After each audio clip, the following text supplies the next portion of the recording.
1 hour before the art exhibition opened, I was still standing in front of the floor-to-ceiling window, watching the pouring rain outside, hoping that Ethan Miller would appear at the entrance of the gallery. My phone vibrated. A message popped up. Something came up. "I won't be coming." I frowned slightly and was just about to reply when I saw a new update in my special follows. Ethan's assistant, Lily Lynn, had posted a photo. It was a familiar car dashboard, with the caption, "Thank you, Mr. Miller, for driving me home in the rain." I froze. That was Ethan's car. I had personally designed its interior, every detail.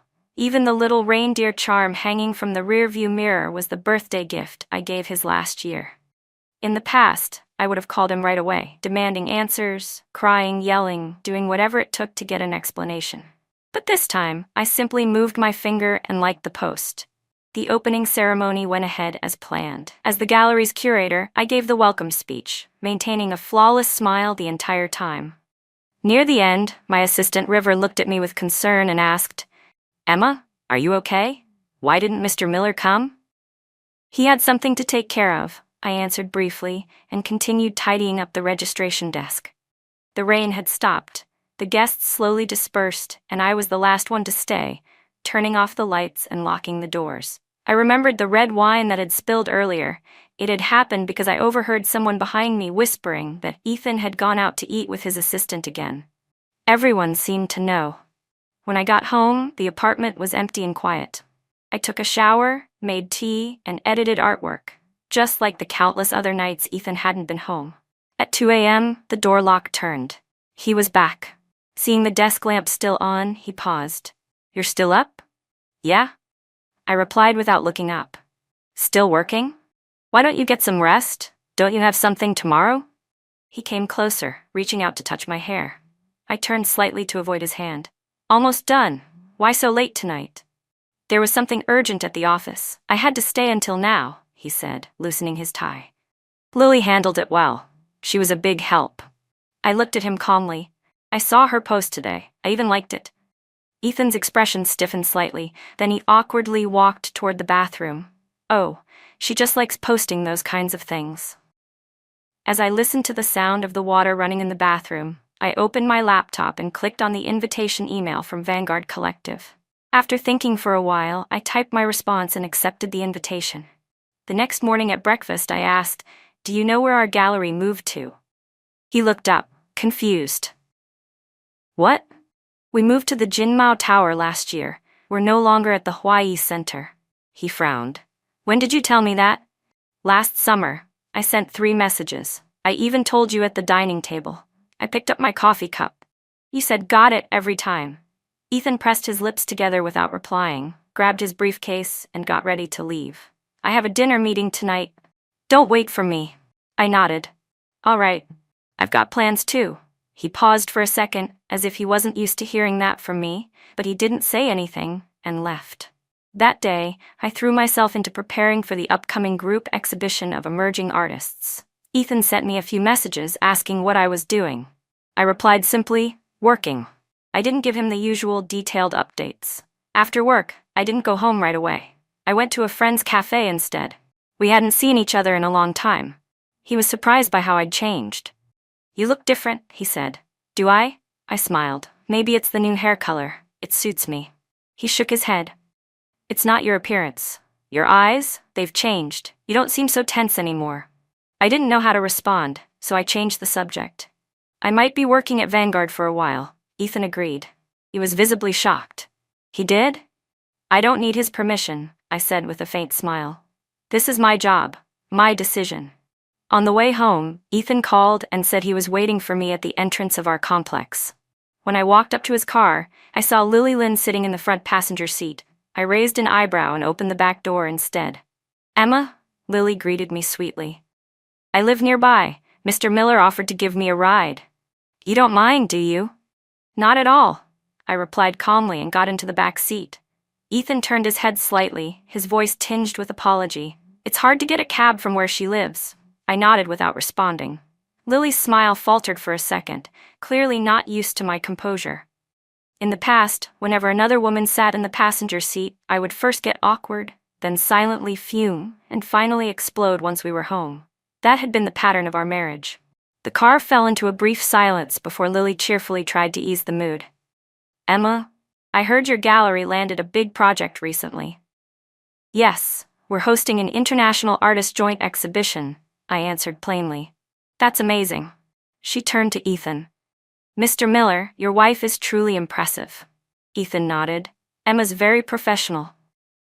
I looked out the window, thinking to myself that this might have been the first time in ages he'd praised me in front of someone else. After dropping Lily off, the atmosphere in the car became even more delicate. Ethan cautiously asked, Been busy lately? Yes, pretty busy. You seem different these days. I let out a soft laugh. Do I? You don't seem to care about me as much, he said after a pause. You used to ask where I was, what I was doing, and who I was with. That's because I felt so insecure, I replied, staring straight ahead. Now I want to focus on myself. He glanced over at me but didn't say anything more. When we got home, I took out my suitcase and began packing. Where are you going? Ethan asked, leaning against the doorframe. There's a collaboration project at the Vanguard Gallery next week, I said. He frowned. How long will you be gone? About a month. Why didn't you tell me earlier? I looked up at him. I sent you an email. It's been sitting in your inbox for 3 days. He was at a loss for words. He walked over and sat beside me. Do you need me to drive you? No need. The gallery will arrange a car. He looked like he wanted to say something else but didn't. In the end, he just stood up and said, Then get some rest.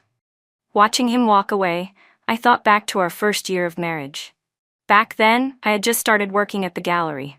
I would come home every day excited to share my experiences with him, but he would always respond absent-mindedly, barely paying attention. Over time, I learned to stop bothering him, to swallow my words, until one day, I found a chain with a woman's phone number on it, in the pocket of his coat. There was a little heart drawn next to the number. When I asked who she was, he replied impatiently, A client. Don't make a big deal out of nothing. From that moment on, I became suspicious and insecure. I often checked his phone and his social media accounts. In turn, he grew more and more irritated with my clinginess. Our communication dwindled. The day before I left for the trip to Vanguard, Ethan came home early for once and even brought my favorite dessert. I'll take you to the airport tomorrow, he said. I shook my head. No need. I'm going with the team. Why are you turning me down? His tone was a bit firm. It's not about rejecting you. Everything's already arranged, I said as I cleared the table. Oh, and about what I mentioned last time, the gallery expansion, I added. Did you give it any thought? I looked at the proposal you sent, he replied. The return on investment is too low. I suggest you wait a bit longer, Ethan said. I nodded. All right then, I'll handle it myself. What do you mean? I applied for a bank loan. It's already been approved. Ethan looked at me in shock. When did you decide that? Why didn't you discuss it with me? We did discuss it. You didn't agree, so I found another solution. Emma, he said seriously, this is a huge decision. You can't make it alone. I set down the plate I was holding. Why not? It's my gallery, my career. You're my wife, and I'm myself first. In that moment, the gap between us felt clearer than ever before. The next morning, I went to the airport alone. Ethan had left the night before and never came home. When I arrived in Vanguard City, someone from the Lewin Art Gallery came to pick me up. After getting settled, I immediately threw myself into work. This was a major cultural exchange initiative, several top-tier galleries collaborating on an international exhibition, on a scale bigger than anything I had ever been part of. That night, after returning to the hotel, my assistant, River, messaged me. Emma, Mr. Miller came to the gallery looking for you around noon. He seemed pretty anxious. I only replied, Got it. I didn't call Ethan back, and he didn't reach out either. 3 days later, he finally sent a message. How's work going? Pretty well. There are a lot of resources here. When are you coming back? It might be delayed. They need me here for a while. After I sent that message, Ethan called me immediately. Emma, what's going on with you? What do you mean? You've changed. You used to call me 10 times a day when you were on a trip. Now you don't even reach out once. I replied softly, and how many of those calls did you actually want to answer back then? Weren't you just humoring me every time? There was a moment of silence on the other end. Emma, we need to talk. I'm flying to Vanguard tomorrow. No need, I'm really busy. This isn't a request, I've already booked the ticket. After he hung up, I didn't feel the same flutter of expectation I once would have. I simply returned to working on the exhibition plans. The next afternoon, Ethan showed up at Lewin Gallery as promised. When he saw me in the middle of a meeting with my team, he waited quietly off to the side. Once we finished, I walked over to him. Hungry? There's a good restaurant nearby, I offered. Do you even care if I'm hungry? He stared at me. Do you know how many messages I sent you these past few days? I was too busy with work to check. Back when I used to work late and didn't respond to your messages, you'd freak out and call me over and over. Now you don't even look at mine. I smiled. Back then, I wasn't confident. I was afraid of losing you. But now, I have my own things to focus on. He followed me silently to the restaurant. After we sat down, he studied me. This opportunity means a lot to you, doesn't it? It means everything, I said. The director at Lewin is retiring, Ty. They want me to take over operations for the entire Vanguard region. Ethan's expression darkened. You're planning to stay in Vanguard? I'm thinking about it. Emma, your life, your home is in the city. I set down my knife and fork. Home? You mean the house you barely returned to? His tone sharpened. I don't agree with you staying here. I looked him in the eye. Ethan, I don't need your permission. On the way back to the hotel, he suddenly reached out and held my hand. I'm sorry, he said. I'm just not used to you being so independent. You feel like a stranger lately, and that scares me. I didn't pull my hand away, but I didn't hold his hand in return. I had only just found myself again. Is this because of Lily? He asked with a sigh. I can have her removed from the company. It's not about anyone else, I said. It's about me. All these years, I poured all my attention into you, and forgot that I have my own life and dreams. That night, Ethan slept on the hotel couch. I lay in bed, thinking about our first year of marriage. I was still in grad school then, and he was already building his career and business. To match his pace of life, I gave up the chance to study abroad. I gave up many opportunities to exhibit my work so I could support his career and attend his social events. Over time, I became dependent on his approval, hungry for his attention, and in doing so, I neglected my own growth and value. The next day, we visited the exhibition venue together. For once, Ethan showed genuine interest in my work, and even gave a few constructive suggestions. You're really good at this, he said. I responded sincerely. Thank you for your help. He seemed moved by my tone. Emma, have I been neglecting you for too long? I didn't answer directly. Everyone gets overlooked sometimes. What matters is how we deal with it. In the days that followed, Ethan began visiting me in Vanguard every week. He became more attentive than ever. He took me out to dinner, joined me at exhibitions, and even asked about the challenges I faced at work. But when I brought up the possibility of staying in Vanguard long-term, his attitude shifted instantly.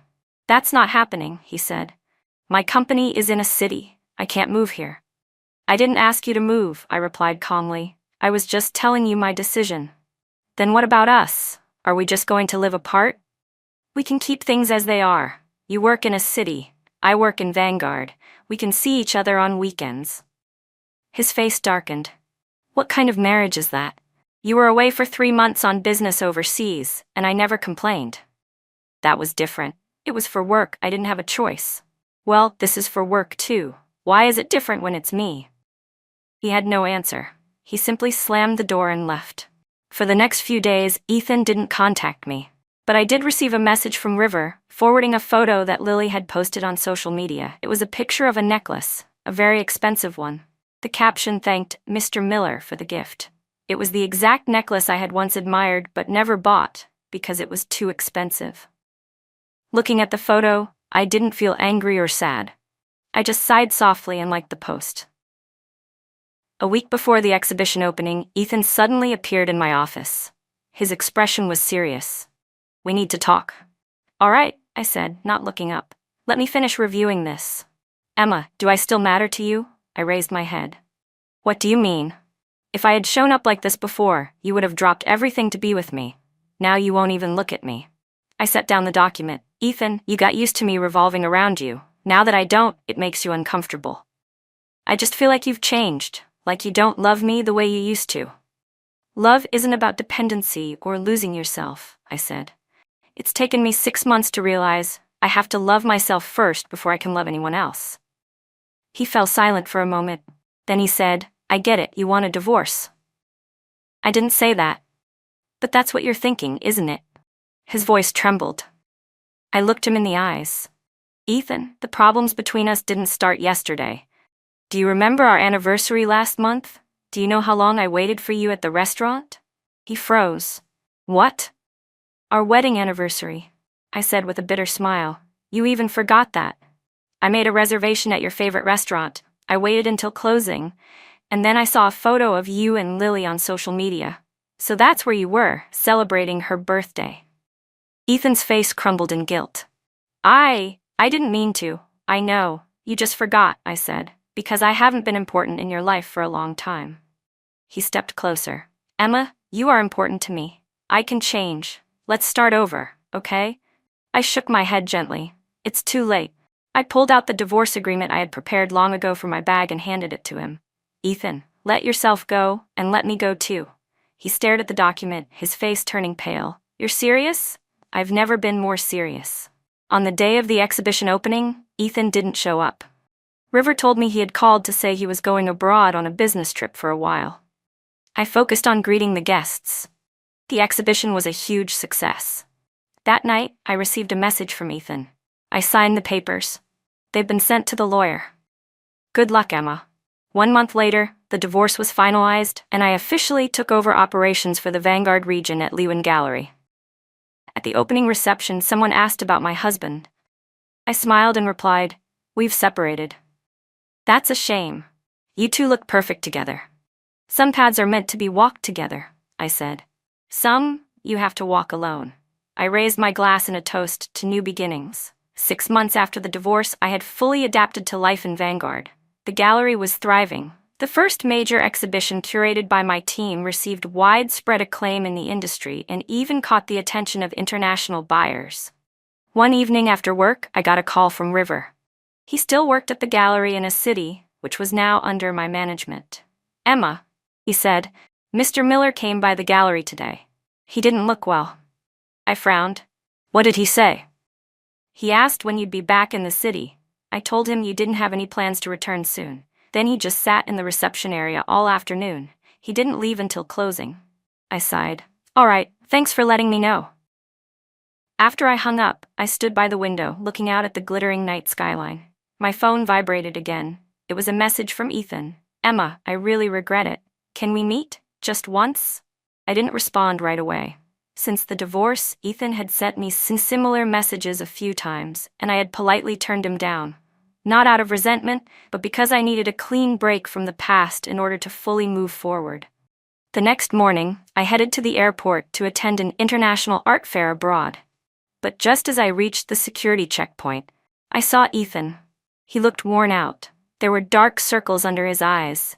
Emma, I know you're flying to London. I wanted to see you off. Thank you, but it's not necessary, I replied calmly. There's nothing going on between me and Lily anymore, he said. She's been out of the company for a long time, I nodded. I hope you're doing better. As I turned to leave, he suddenly grabbed my wrist. Can't we try again? I've really changed, Emma. I gently pulled my hand away. Being apart is what's best for both of us. You don't need to make up for anything out of guilt or habit. It's not guilt, he said desperately. I was just too late in realizing how much you meant to me. I gave a soft smile. Well, now you know. But some things, once missed, are just missed. As I walked away, I glanced back. Ethan stood exactly where I'd left him, his shoulders trembling slightly. I knew he was genuinely hurting. But some wounds, once formed, can never truly fade. At the London Art Fair, I met many like-minded artists and collectors. One evening, after a reception, I received an email from Ethan. Emma, Revive is my latest project. I'm planning to establish a cultural foundation to support young artists. If possible, I'd love to get your input. I opened the file attached. Revive was indeed a fully developed business plan, tightly connected to the art world. It was the first time Ethan had ever seriously engaged with the industry I worked in. After careful consideration, I replied with a detailed email offering several professional suggestions. I didn't expect him to respond so quickly the next day, not only thanking me for the advice, but also asking deeper, more thoughtful questions. And just like that, we began a purely professional exchange. No emotional entanglements, no blame or bitterness, only a shared passion for art and purpose. 2 months later, when I returned to Vanguard, I discovered that Ethan's cultural foundation was already in the works, and its location was, surprisingly, right here in Vanguard. Why Vanguard? I asked during a video conference with him. The art scene here has more depth, he said after a pause. It's better suited for a project like this. And it has the best artistic advisor. I smiled. If you ever need a partner, Lewin Gallery would be happy to support you. On the day his foundation officially launched, I attended the ceremony as a collaborating partner. When the media photographed us standing together, a reporter asked Ethan, "Mr. Miller, is it true this project was inspired by your ex-wife?" Ethan glanced at me. It wasn't for anyone in particular, it was for the sake of art itself. Then he smiled. But Miss Emma did open my eyes to the value of art. After the event, he invited me to dinner. During the meal, he mentioned his company was preparing to open a branch abroad. I might be away for a while. Good luck, I said sincerely. He suddenly turned serious. Thank you for making the decision back then. If you hadn't insisted on leaving, I probably would have stayed blind and selfish forever. I nodded. Everyone needs a chance to grow. Would you say we're friends now? He asked cautiously. I thought for a moment. Maybe. At least we're collaborators who respect each other. When we said goodbye, Ethan didn't try to hug me. He simply gave my hand a gentle shake. Take care of yourself. As I watched him walk away, I felt no regret, only calm. Some people are meant to be just passing figures in our lives, even if we once believed they'd walk with us forever. A year later, at an international art exhibition in Paris, I saw Ethan again. He looked energetic, more composed and mature. We greeted each other politely and walked the exhibition together. How's the foundation doing? I asked. Great, we funded over 20 young artists. 3 of them have already gained international recognition. Congratulations, I said sincerely. We stopped in front of an abstract painting. Ethan paused. You know, I used to scoff at this kind of work. Thought it was all just showy nonsense. But now, I can see the depth and emotion in it. I smiled. People change. At the evening banquet, someone mistakenly assumed we were still married. Ethan politely corrected him. We're divorced. Now we're friends and partners. The person apologized awkwardly, but Ethan simply said, It's fine. It's an honor to work with Miss Emma. On the way back to the hotel, Ethan asked me, Do you ever regret it? I knew what he meant. I shook my head. No. You? At first, I regretted it a lot. Felt like I lost the most important person in my life. But now I understand. If we hadn't separated back then, neither of us would have grown the way we have now. I nodded in agreement. Ethan suddenly turned serious. If, just if, one day we're both ready, could we ever start over? I looked into his eyes. Ethan, the past is the past. We've each found the path that suits us, haven't we? He gave a bitter smile. You're right, it's just, sometimes I wonder, if I had cherished you more back then, would things have turned out differently? Life doesn't work with what-ifs. It only gives us the present and the future, I said gently. And right now, we're both doing well. After returning to the country, my life remained full and fulfilling. The gallery continued to thrive, and I began exploring my own creative work. The inspiration and ideas I had once suppressed finally had a place to be expressed. One day, I received an invitation from Ethan. His foundation was holding its first annual awards ceremony, and he invited me to be one of the judges. At the ceremony, we jointly presented the award for Most Promising New Artist. As we shook hands on stage, Ethan leaned in and whispered, "Thank you for coming. This is a great initiative. I'm happy to be part of it," I replied sincerely. At the reception afterward, a reporter came to interview us about our collaboration. Many people think ex-spouses can't work together peacefully. How did you two manage it? The reporter asked. Ethan looked at me, signaling for me to answer first. Because we respect each other's professional abilities, I said. Divorce only ends a marriage. It doesn't mean we become enemies. And you, Mr. Miller? I believe Miss Emma is one of the finest experts in the field. It's an honor to work with her. He paused, then added, and she was the one who taught me what it means to truly respect a relationship. On the way back to my hotel, Ethan said, "I heard you've started creating art again." "Just as a hobby," I replied. "I'm really glad you've finally started doing what you love again. I still remember how passionate you were about painting in college, but after we got married, you rarely mentioned it." I was a little surprised he remembered. "You didn't support it back then," I said. "You said it was a waste of time." "I was wrong," he admitted frankly. "I was too focused on practical outcomes, on things that brought direct returns. But now I understand. Passion and perseverance are value enough." Before I got out of the car, he said, "If I ever get the chance, I'd love to see your work." A week later, after much hesitation, I finally sent him a few of my sketches. To my surprise, he replied quickly, "The composition is powerful, and the use of color is bold. Thank you for sharing them. It means a lot to me." From then on, we maintained a distant but peaceful connection, neither too close nor too far.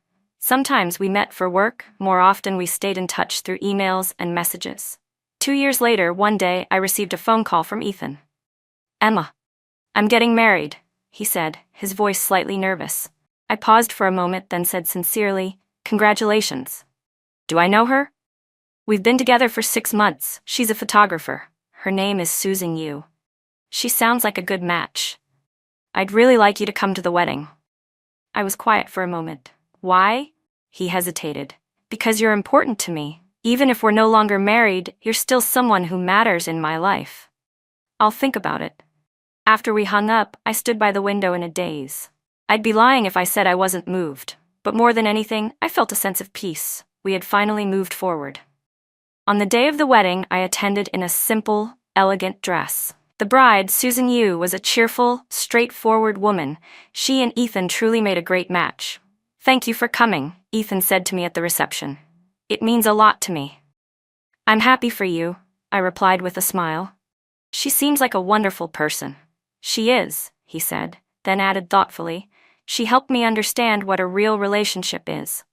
As I was about to leave, Susan came over specifically to see me off.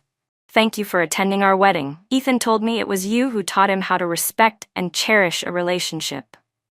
I shook my head. "Every relationship needs effort from both sides. I wish you both happiness." Leaving the wedding, I didn't feel the sorrow I once imagined. Instead, there was a profound sense of relief. The pain and regrets of the past could finally be laid to rest. When I got home, I saw the new painting I had left on the easel. It was the centerpiece for my upcoming solo exhibition, Rebirth, depicting a phoenix rising from the ashes. Standing in front of it, I suddenly understood. Separation is not an ending, but the beginning of something new. The next day, I received a special email from a prestigious international gallery. They were inviting me to participate in a collaborative exhibition. "We were deeply moved by the vitality and rebirth themes in your work. We hope you'll join our global touring exhibition." It was the opportunity I had dreamed of for years. Looking back, if I had remained in that emotionally unhealthy marriage, I might never have picked up a paintbrush again, and I certainly wouldn't have achieved what I have now. While preparing for the tour, I occasionally received messages from Ethan, updates on his life, or warm wishes for my shows. Our relationship had finally returned to something pure. 2 independent individuals who respected each other.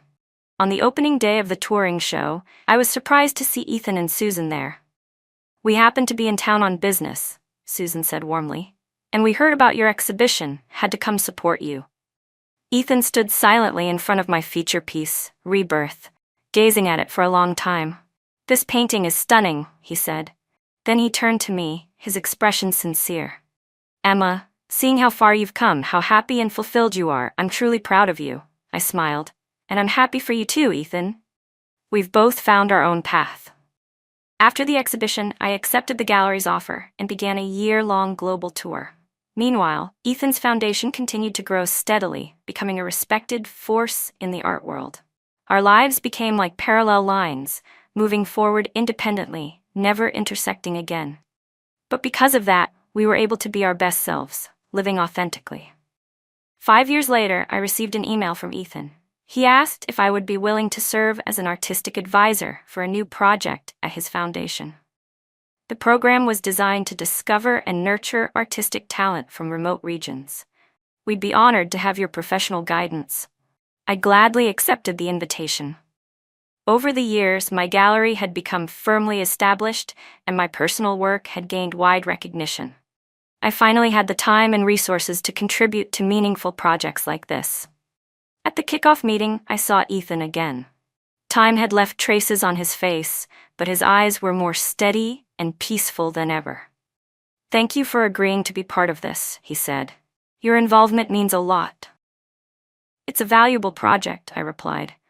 "I'm honored to participate." After the meeting, he invited me to dinner.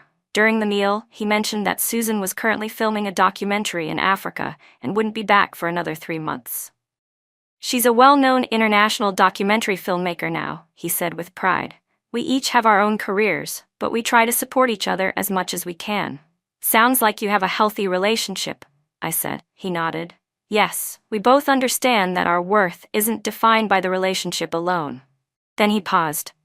"That's the most important thing I learned from our marriage." I smiled but said nothing. "Emma," he suddenly asked, "have you met anyone over the years?"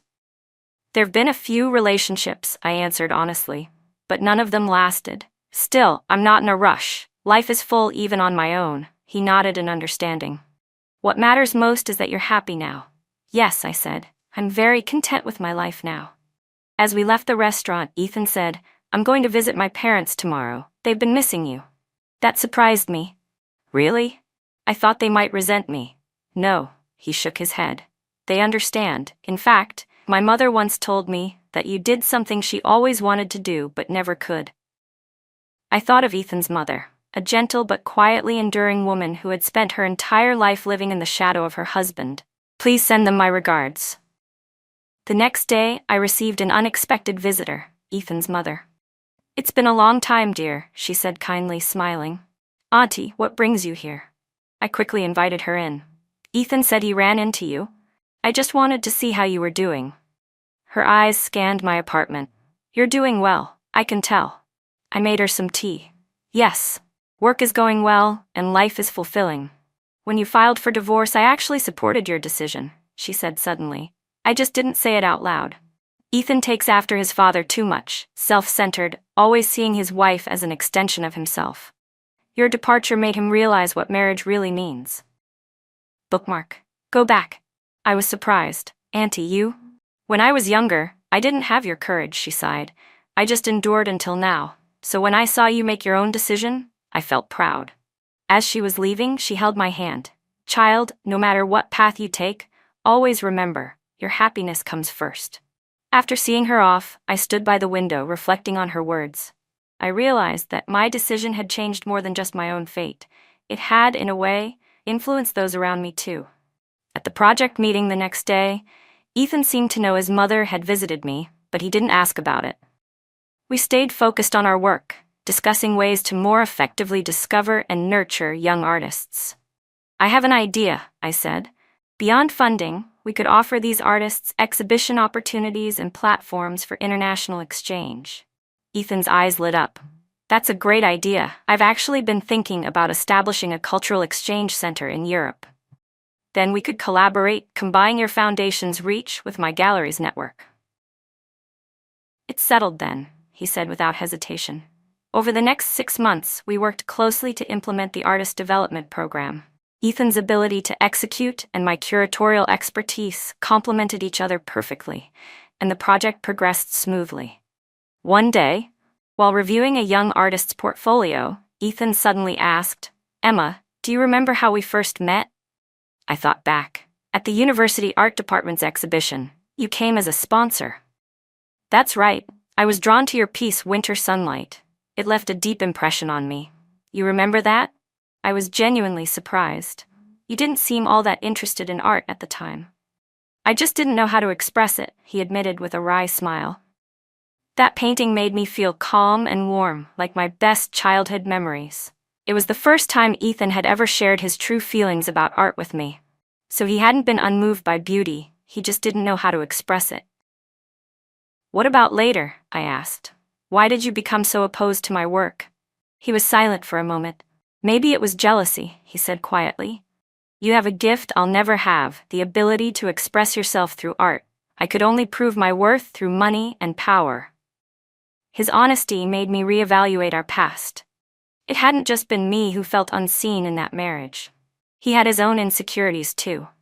"Everyone has their own strengths and value," I said softly.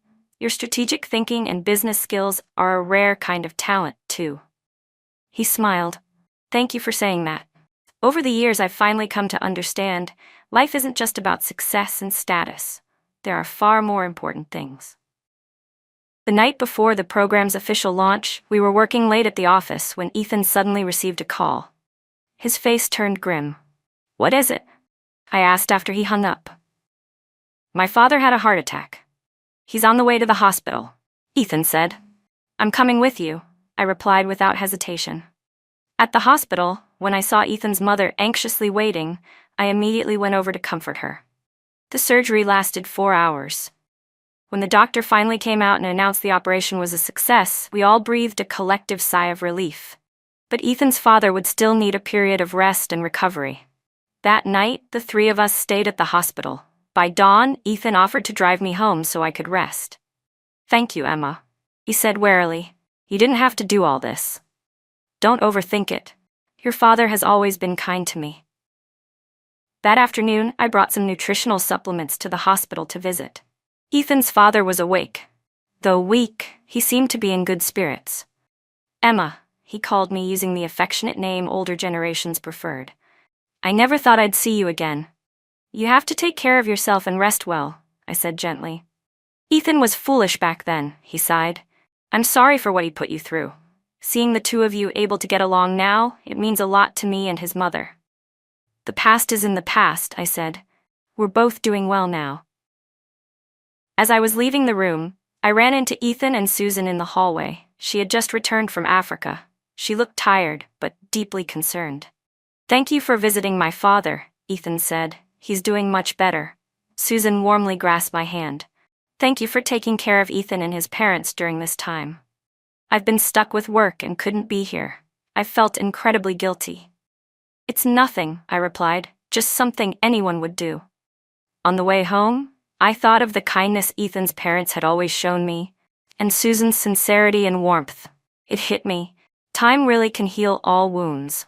It allows us to let go of past grievances and return to the most genuine form of connection. A week later, Ethan's father was discharged from the hospital, and our artist development program officially launched. At the opening ceremony, Ethan made a point to acknowledge my contribution. "Emma is the heart and soul of this project," he said. "Without her expertise and guidance, we wouldn't have achieved what we have today." During a media interview, a reporter asked us how we managed to overcome the challenges of collaborating after a divorce. "There were no real barriers to overcome," I answered. "We just chose to focus on each other's strengths and professionalism, rather than the regrets of the past." Ethan added, "Miss Emma taught me what true respect and understanding mean, not just in personal relationships but also in professional ones." 1 year later, our artist development program had yielded impressive results. Over a dozen young artists had secured opportunities to exhibit internationally, and 3 had signed with well-known galleries. To celebrate the program's success, Ethan organized a small gathering for all participants. Susan was there, too, now a well-known photographer and documentary filmmaker. "Next month, I'm heading to South America to shoot a documentary about the Amazon rainforest," she said excitedly. "I'll probably be gone for 6 months." "Sounds like an amazing project," I said sincerely. "It is," she smiled, "but it also means I'll be leaving Ethan alone again." She gave him an apologetic look. "Don't worry," he said gently. "We're used to this rhythm. I've got plenty to keep me busy too." Watching the mutual understanding and support between them, I genuinely felt happy. That's what a healthy relationship should look like. After the party, Ethan offered to drive me home. On the way, he said, "Emma, there's something I've always wanted to say. Thank you for your courage and decisiveness back then." "Why say this now?" I asked. Seeing the light in those young artists' eyes today, it reminded me of you when you were young. That love and dedication you had for art, I ignored it. I even tried to suppress it. I sighed softly. Back then, we were both too young to understand how to balance ourselves with a relationship. Yeah, he nodded, but I'm glad you made the right decision. If you hadn't, we might both still be stuck in that unhealthy relationship, never able to grow. The car stopped downstairs in front of my building. Ethan didn't turn off the engine. He just turned to me and said, "I wish you happiness, Emma, truly." You too, Ethan. As I watched his car disappear down the road, I suddenly understood. Some people are meant to be just passing figures in our lives. They don't arrive to stay until the end, but to teach us something important about life. The next day, I received a special package. Inside was a painting. It was Winter Sunlight, the one I had created back in college. Attached was a handwritten note. This piece has been in my personal collection for years, but now I believe it should return to its creator. Thank you for teaching me how to love, how to respect, and how to grow. Ethan. Looking at that painting from my younger years, I was filled with emotion. Back then, I had been full of dreams and passion, unaware of how many twists and turns lay ahead. Now looking back, every bit of pain and struggle had become the very nourishment that helped me grow. A few months later, my solo exhibition opened at the National Art Museum. The theme was the journey of life. On opening day, Ethan came with both of his parents. "Your work is so beautiful, dear," his mother said, holding my hand with tears in her eyes. This piece, Rebirth, moved me deeply. "It's clear you poured your heart into this," his father added, pointing at my central piece. Ethan stood quietly nearby, his eyes moving from one canvas to another. "Each painting is full of strength and wisdom," he said, "just like you." After the exhibition ended, I received an offer from a world-renowned art foundation, inviting me to serve as their artistic director for the Asia region. It meant relocating to Paris. Before making the decision, I met with Ethan to tell him the news. "That's an incredible opportunity," he said sincerely. "You should take it. But it means our collaborative projects." "Don't worry," he smiled. "We can continue working remotely, and flights between here and Paris are pretty convenient." As we said goodbye, he added, "Emma, do you remember when you decided to move to Vanguard? I tried to stop you. But now I finally understand, everyone has the right to chase their dreams and happiness." I nodded. "Thank you for understanding." "No," he said, looking at me seriously. "I should be the one thanking you. Thank you for walking away back then. It gave me the chance to become a better person." The night before I left, I received an invitation from Ethan and Susan to have dinner at their home. During the meal, Susan said, "Once you've settled in Paris, we'd love to visit. I've always wanted to photograph the artist community there." "You're welcome anytime," I replied with a smile.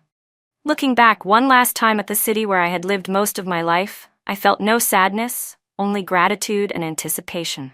Gratitude for every experience, sweet or bitter, and anticipation for all the infinite possibilities ahead, waiting for me to explore and create.